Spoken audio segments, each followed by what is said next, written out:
Hello, ladies and gentlemen.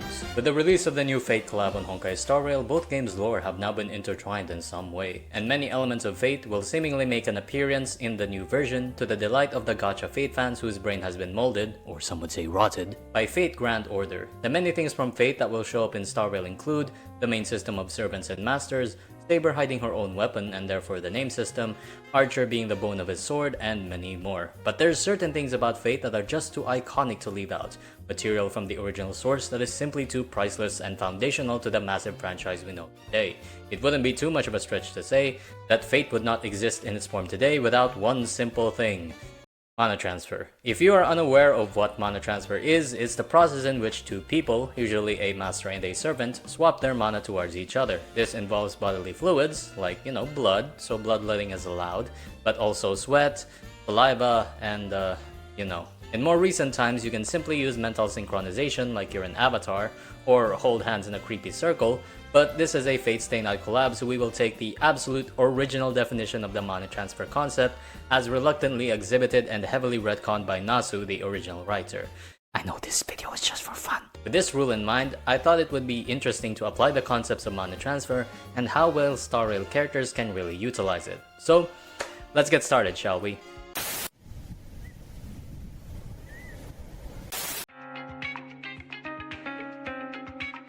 Before we get into this tier list, we must have an intellectual mindset about this topic. This is not simply a smash or pass tier list. You may look at Kafka like you wouldn't last 10 seconds while you're still fully clothed, but at the end of the day, Kafka does not have mana. Or at least what we know that's somewhat similar to mana in Starrail. Additionally, there's biological concerns. For example, can Lingsha even produce sweat as a Vidyadhara? The species canonically cannot reproduce, so do they produce any fluids that can perform a mana transfer? Even if the character has good mana transfer capabilities, there's some characters that simply will not allow the methods to happen due to their ideology. There's also characters that are incredibly deadly if you even try to attempt a mana transfer. On that note, should we consider only the traditional way through swapping fluids, or are the other methods like bloodletting and holding hands allowed? With these questions in mind, I made a couple of stipulations that would make for a more interesting video. First, we will consider only bodily fluid transfer as allowed. This way, we have a middle ground of characters like Ningxia and Lune, whose biology may be incompatible for mana transfer, as well as characters that ideologically do not like the process.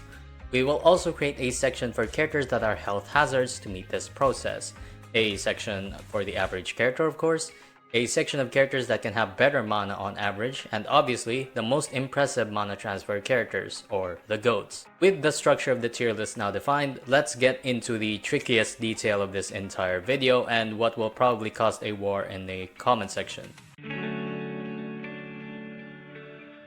What is mana? In the Fate series, it's your obvious limited magic vial that you cast your spells with, much like any other anime RPG. But in HSR, we only have skill points or energy. Since this isn't a thing characters actively acknowledge exists in lore outside of fourth wall breaking comedy, I don't think we should define mana this way. Lore-wise, the characters that explicitly says magic is the Herta. However, the Herta herself does not admit what she's doing is magic, but simply science that is advanced enough that it looks like magic. Makes sense, right? Even with that in mind though, if Herta was a real mage, then her powers would be coming from the laws of the universe. In HSR, that means the aeons and the paths. And so, is mana in HSR simply path energy capability? In that case, the tier list would simply rank characters based on how much the aeons favor them, and become lower if unable to do a transfer. With this definition, we may refer to the rating pistol in Herta's space station, but to be honest, that doesn't seem right. From another perspective, we can look at mana the same way Fate characters exist in Starrail.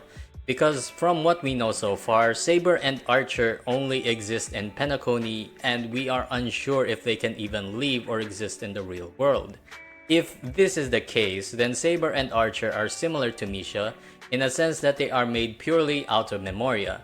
So, in the context of Fate characters in Starrail, their entire existence, including mana, is simply made out of memoria. And so, for this tier list, we will be judging characters, prioritizing first if they are willing or can even do a mana transfer, and if they can, we will then consider their ability to manipulate or transfer memoria, because if you gain the ability to manipulate memoria, you will also be able to manipulate Saber and Archer's makeup, or at least have a really good understanding of it, which includes mana. I'm sure once the actual story comes out, this will be heavily incorrect and not lore accurate, but I don't care, I'm only doing this for comedy. With that out of the way, let's get into the tier list. Let's start first with the lowest tier. If you transfer mana to these characters, it is extremely unsafe and you will likely die. The first is Castris. While Castris is a demigod that may be able to do well with mana storage in general context, you will die instantly when you even touch her. She's easily on this tier. Similarly, Firefly may burn you to death if she turns into Sam midway, and likely is not a good idea to mana transfer with. You can ask Black Swan why Acheron would be a health hazard. She keeps coming back for some reason though. Jingliu will probably cut your throat or freeze your fluids on contact, so don't even bother. Rappa has a literal mimetic virus in her body, and unless you want to catch that, you might not want to do any mana transfer with her. As for Fei Xiao, I put her here just to be safe because she's got that dog in her, literally. Fugue depends on what exactly Ruanmei did to her body. It seems like Fugue herself has issues with controlling her own body with all the pain.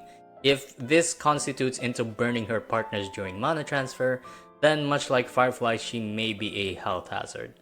Lastly is Phynon. Before 3.4 he would have been average, but with how he looks like right now, I would be very careful about touching this Sephiroth looking dude. Next category, the characters that ideologically are unwilling to do a mana transfer, or is ambiguous if they can even do so. Argenti and Sunday are characters that seem to take their chastity very seriously, and so it's a safe assumption they do not approve of mana transfer. Maybe Argenti would be higher if he's willing to do a blood transplant. Lingsha and Lune are Vidyadhara, and it is difficult to determine if bloodletting is something they necessarily want to do because of how taboo dragon experimentation is. And even then, they may not have the biology to make mana transfers successful, because they are a different species after all. Next is Anaxa, Blade, and Hanya. These three are, well, they're kinda dead, so how exactly can you make them do a mana transfer if one of them is a corpse? I'm not gonna ask any more questions now that I think about it, so let's move on. On the average tier, we have characters that don't necessarily have a stronger inclination to being able to do a mana transfer. Not much else to say here, they're just normal. Moving on, let's go to better than average. First we have Cypher. The main thing she can do that puts her ahead above other characters is she can lie about being really good at mana transfer. She may not even be able to actually do a mana transfer, but as long as you believe it, she is really good at mana transfer. I don't think she's necessarily the best though, since she doesn't have a deep understanding of Memoria and may expose her lie very quickly. Similar with Sailor Wolf, she can hack and give mana to you, so she's better than usual, but it's really lacking that impact of a genuine mana transfer. You know what I mean. Next we have Sparkle, who much like Cypher can simply pretend she's good at it. However, she's much more limited in her application.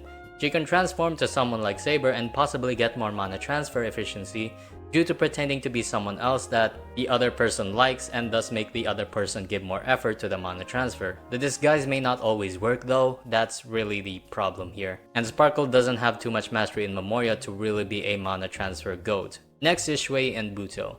The unique thing about these two is that they are, well, robots. Because of this, you can modify them to be more efficient mana transfer machines. Since they are machines, there's still limitations, but they are much better than the regular person. Next is Herta and Ruanmei. They might be doing it with each other. Anyway, Herta and Mei are intelligent enough to be able to create more efficient mana transfer methods. Since Herta is an emanator, she may be able to do much more than that, as Sunday exhibited that she is not easily swayed by Memoria tricks and can cut through illusions. Next you have Maidi and Hyacine. Both of these are demigods. While they aren't known to have a mastery of Memoria, they must have a lot of mana due to their power.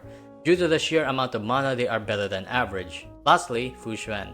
Fu Xuan's main advantage is predictive technology, and so, if the Omnisia can predict every detail of the mana transfer, she can react accordingly and gain the future has the best possible mana transfer output. Lastly, we have the mana transfer goats.